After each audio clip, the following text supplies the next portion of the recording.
Pantheon Week 3 Rhulk Indomitable is here, and with a -15 power cap and 6 bosses to be defeated, many fire teams are starting to feel the heat.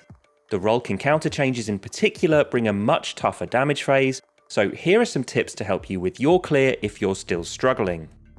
Activity surges this week are Arc and Stasis, and we have the Class Warfare modifier, where class abilities provide a stacking bonus for the whole team on outgoing damage of 20% on 3 stacks, plus incoming damage resistance of 20% as well. The Symbols phase is much the same as before except for the occasional Tormentor spawn, but the boss arena shakes things up a lot.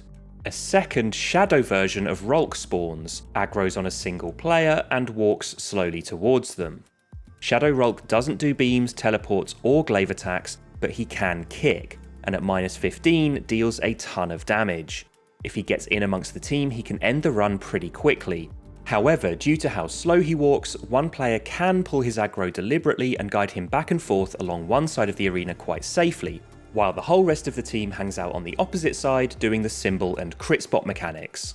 If another player comes too close or a dunker has to cross the path, you can make that safer with healing nades and class warfare damage resistance. Once we started doing this in our runs, they became much less chaotic.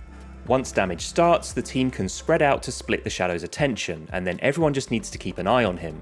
Be ready to turn and run if he's focusing on you and gets too close. In terms of actually dealing damage, try to use Arc or Stasis weapons for the 25% activity surge. By now, everyone probably has a good Crux Termination Arc rocket they can use, as it's been dropping as a frequent world drop all season with very good perk combinations, if not a Hothead or Cold Comfort already in their vault. Storm Chaser from the Duality Dungeon is an excellent arc linear with firing line, and heavy GLs are also viable if you have an explosive light Wendigo or even Typhon.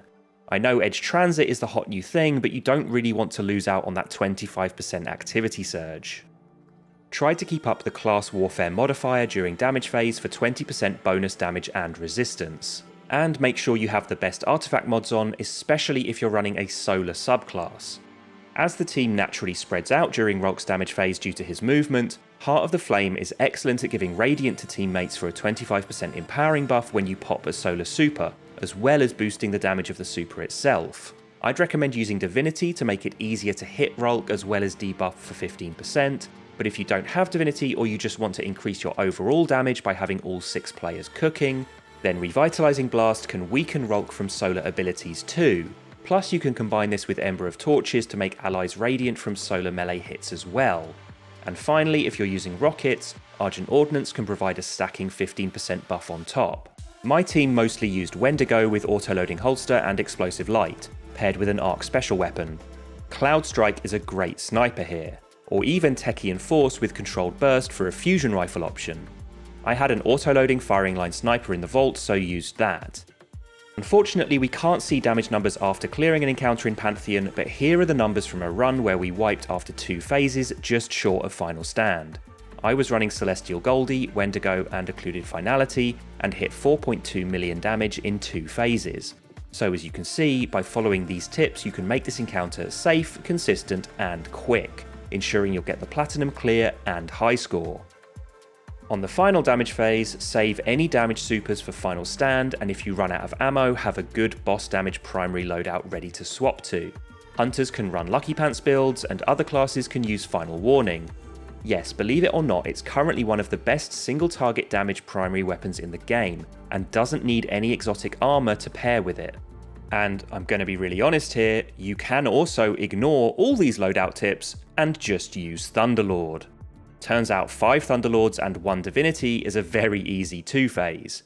I'm not going to run Pantheon again just to get a clip of it, but yeah, if you're really struggling, you can just equip that, hold left click, and profit.